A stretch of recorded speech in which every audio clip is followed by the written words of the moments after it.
If you're sitting in Pakistan and trying to apply for jobs, it's very difficult for you to get that opportunity because people want to see you, they want to meet you, and they want to meet you on their terms, not when you are available. So that's a big challenge for people coming from Pakistan, and applying for jobs from there. It's not said that you can't get a job while sitting in Pakistan, but mostly it's suggested that you fly here and then you are available for interviews. Recruitment process is extremely slow and it's seasonal. Seasonal from a perspective that in summertime when everybody's traveling, it slows down. In the month of Ramadan, it slows down. It's budget driven, so we have to consider the budget cycles start at the beginning of the year, and that is when the first 3 to 6 months but the recruitment is high. Then after the summer period is over, towards the end of the year, sometimes recruitment dies down and slows down also. It's heavily dependent on personal contacts, so you need to have personal contacts in place. You need to have your own networks in place. You need to contact people, and sending out CVs blindly, it's very difficult, but it works sometimes to find you an opportunity. But I also feel that if you know people in the region, you should network with them. You should explain to them what you're looking for, what you bring to the table, and then you can find the right opportunity. But it takes time. It doesn't happen overnight unless you're absolutely very lucky.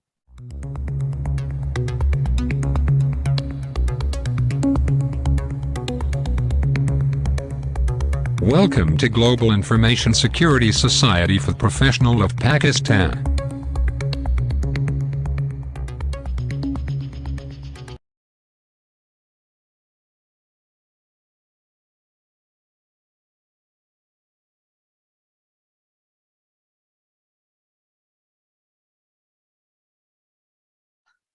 Assalamu alaikum, Shazad. First of all, thank you for giving me the opportunity to come and speak on this forum. Before I start, I just want to mention that I'm not representing any employer or any company in this session today. I am representing my own self. So anything I will be saying will be in my own personal capacity. And the main reason I'm here is to support our younger generation and to strengthen the cybersecurity community. To answer the question about myself, my name is Hadi Anwar, and I currently work as the Chief Cyber Defense Officer at a very newly formed company called CPX here in Abu Dhabi. I did my schooling from Karachi, and then I went to London in UK to do my higher education. I did my university from Middlesex University in computer communication and IT. It was a joint honors degree in BSc.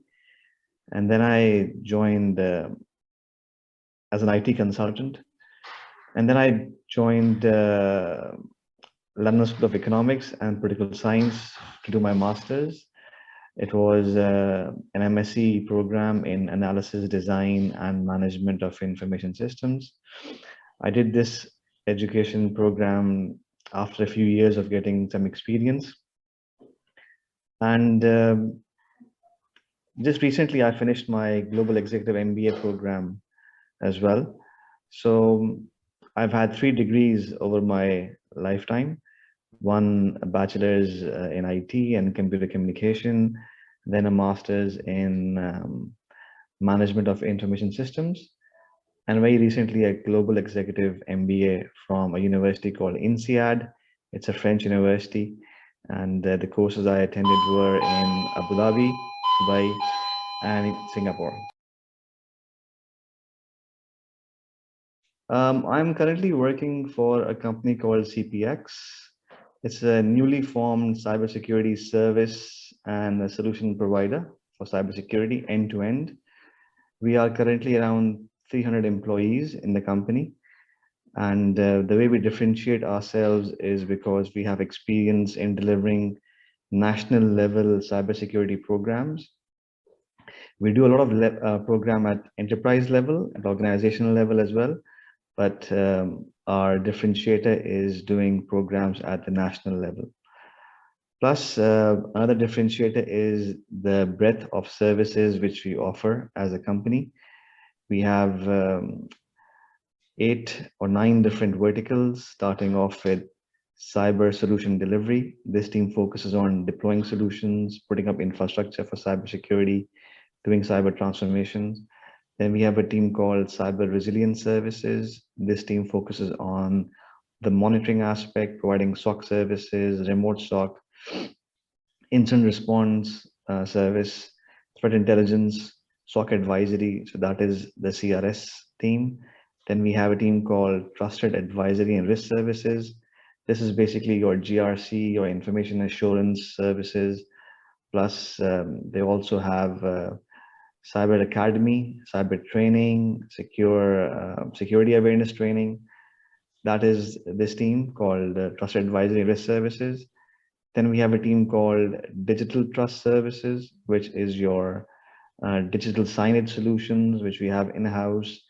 They do PKI advisory, PKI deployment services. There's a national PKI project as well, which we are working on at the moment. So a lot of digital trust initiatives are done by this team.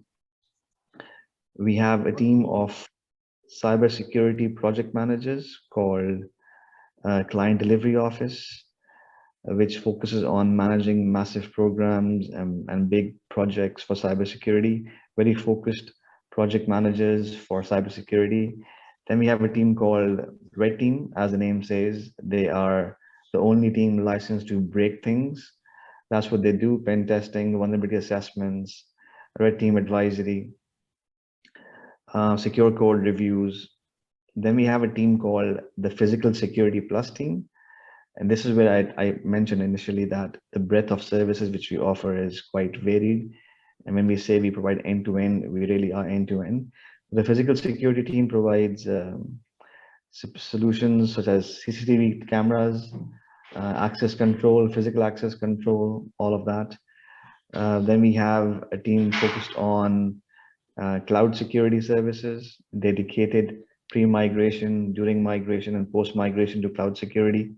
And lastly, we have a team for OT, Operation Technology.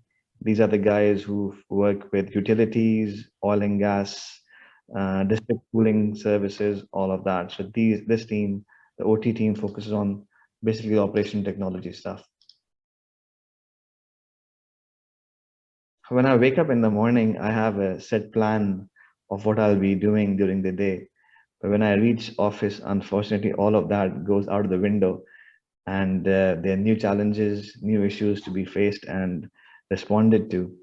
So all my planning, which I have done previously, is not there. I manage a team of around 250 technical delivery staff, from sales to business development. My role is quite varied, to bid management, managing issues on engagements, challenges, customer facing issues. Going and meeting customers is a very regular thing which I do. Meeting staff, my own workforce. I give a lot of importance of meeting junior staff members and having face time with them, because it adds towards their motivation. I also feel that in order to get the workforce behind you, you have to listen to them. No matter how senior you become, you have to ensure that your junior guys are still with you and focused in supporting your long-term vision. Right. So I started my career in the UK. My first job was with a company called Unisys, where I worked as an IT consultant. I worked for them for nearly 5 years, focused on Microsoft technology. From there, I joined a company called Deloitte Consulting in London. I spent nearly 2 years in Deloitte before I started to move to the UAE. This was around 15 years back. Then I joined a company called Ernst & Young as a senior consultant. Then I became a manager, a senior manager, spent nearly 4 years in Ernst & Young. From Ernst & Young, I joined a company called Emirates Nuclear Energy Corporation, ENEC, which is the only nuclear recognized power plant company within the Middle East region. I spent 5 years with them setting up their IT and their cybersecurity functions. From there, I joined National Bank of Abu Dhabi. I spent 5 years over there setting up their cybersecurity function as well. And then that became First Abu Dhabi Bank, which is now the largest bank in the Middle East region. I went to Saudi Arabia for a year. I worked for a company called NEOM. NEOM is the smart country, I would say, not a smart city program, where we are starting to build a smart city, which is on the area of 35 times size of Singapore, so huge area. And it's never happened in the history of mankind that we have built a smart city slash country from scratch. From there onwards, I joined a company called Group 42 as their group CIO, and I spent nearly 2.5 years with them. And then I joined CPX as their chief cyber defense officer. Now, during my time, I did a lot of certifications, starting off with MCSC, CCNA, which most of the guys do. Then I did my ITIL certification program and became the master in that area. I did a lot of ISO 27001, 20000. At that time, it was called BS 25999, the business continuity certification. I did my CISA, my CISM, CGEIT, CRISC, CISSP. So I have done quite a lot of certifications also and learned a lot during my time, in addition to my education qualification, which I mentioned initially. So in my view, the UAE job market is a very tricky job market. One, most of the jobs which come out at a senior level are not really advertised. So they are done through word of mouth or through executive headhunters who come and approach you directly. At a more junior level, I feel that being present in the country is something extremely important. If you're sitting in Pakistan and trying to apply for jobs, it's very difficult for you to get that opportunity because people want to see you, they want to meet you, and they want to meet you on their terms, not when you are available. So that's a big challenge for people coming from Pakistan and applying for jobs from there. It's not said that you can't get a job while sitting in Pakistan, but mostly it's suggested that you fly here and then you are available for interviews. Recruitment process is extremely slow and it's seasonal. Seasonal from a perspective that in summertime when everybody's traveling, it slows down. In the month of Ramadan, it slows down. It's budget driven, so we have to consider the budget cycles start at the beginning of the year, and that is when the first 3 to 6 months the recruitment is high. Then after the summer period is over, towards the end of the year, sometimes recruitment dies down and slows down also. It's heavily dependent on personal contacts. So you need to have personal contacts in place. You need to have your own networks in place. You need to contact people, and sending out CVs blindly, it's very difficult, but it works sometimes to find you an opportunity. But I also feel that if you know people in the region, you should network with them. You should explain to them what you're looking for, what you bring to the table, and then you can find the right opportunity. But it takes time. It doesn't happen overnight unless you're absolutely very lucky. One of my CEOs in my previous employment said, Hadi, I only respect two kind of people. And that was his personal opinion. He said, Hadi, one who sells solutions and other who builds solutions. And I thought about that. At the end of the day, it is about selling or building solutions, and I think you guys should also put yourself in one of those buckets. Either you're building something or you're selling something. There's no other third area where you can put yourself, to be honest. I also feel that setting your personal goals is extremely important, be it a 1-year goal or a 5-year goal. This is something which you have to define for yourself. I personally ensured that I sat for at least 1 or 2 certification exams every year. Um, my my first 15 to 20 years of my career, I was studying continuously, given the fact that I was doing my MBA at the age of 41, 42 years old, shows that you need to continuously educate yourself. One should not stop learning. The learning is a continuous process, and the day you stop your learning is the day, in my view, you will be ending your career. So continuous learning is extremely important. Plan your education, your bachelor's, your master's, your MBA in a way that you are taking advantage of your experience, which you're learning on the job, as well as your education is complementing it. Education never goes to waste, no matter what it is. So never think that doing that course or this course would be good for you or bad for you. Education always helps you in one way or the other, be it your personality, be it your mindset, be it your knowledge, it will help you. I also feel that a lot of youngsters want to grow very quickly in their career. I think, and this is from my experience, we should give ourselves at least 2 to 3 years at least at one level before thinking about growing or getting a promotion.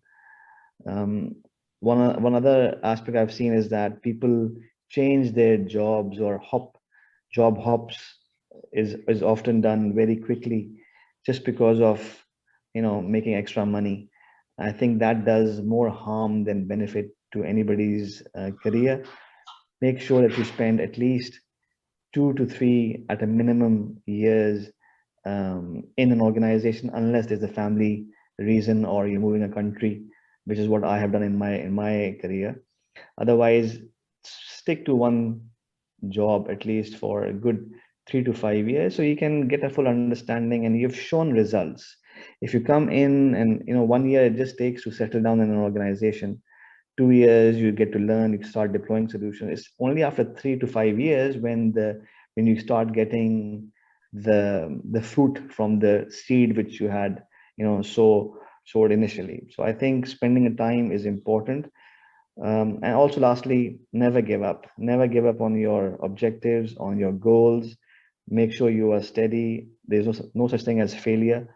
If you sit for an exam, for example, and if you fail it, no problem. Sit again and again and again until you clear that exam. So never give up. These are a few things which I wanted to let my youngsters know.